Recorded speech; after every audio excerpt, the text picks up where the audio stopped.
টঙ্গী পশ্চিম থানার sub inspector মেহেদী এখানে গোপন ভাবে একটা সংবাদ পায় যে এখানে বিপুল পরিমাণ মাদক আছে।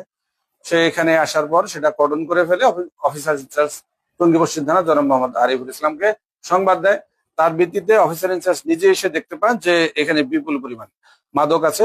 গণনা করে দেখা যায় 10,500 পিস ইয়াবা এবং 58 লক্ষ মাদক ব্যক্তির টাকা আছে। এখানে 3টি মোবাইল আছে। 2জন মানুষকে হাতে নাতে গ্রেপ্তার করা হয়েছে। এই সংবাদ অফিসার ইনচার্জের মাধ্যমে আমার প্রাপ্ত হয় এবং ঘটনাস্থলে এসে দেখলাম এর পূর্ণ সত্যতা আছে।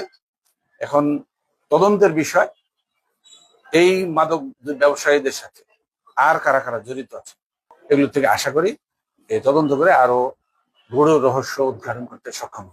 দেখুন, বড় অপরাধীরা বড় অঙ্কর মাদক নিয়ে বসে থাকে না। বড় অপরাধীরা ধরাছোঁয়ার বাইরেই থাকে।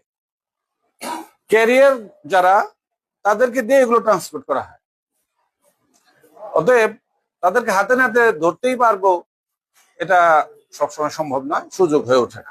তবে আপনি যে কথা বলছিলেন, বড় বড় অপরাধীদের বিরুদ্ধে আমরা কাজ করে তুলেছি।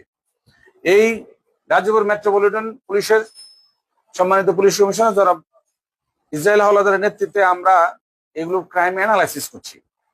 ইতিমধ্যে অর্ধশতাধিক মাদক ব্যবসায়ী যারা মাদক ব্যবসা করে এবং অন্যান্য অপরাধ করে সম্পদ জড়ো করেছেন, তাদের সম্পত্তির খোঁজ নিচ্ছি। তাদেরকে আমরা অচিরেই আইনের আওতায় নিয়ে আসবো।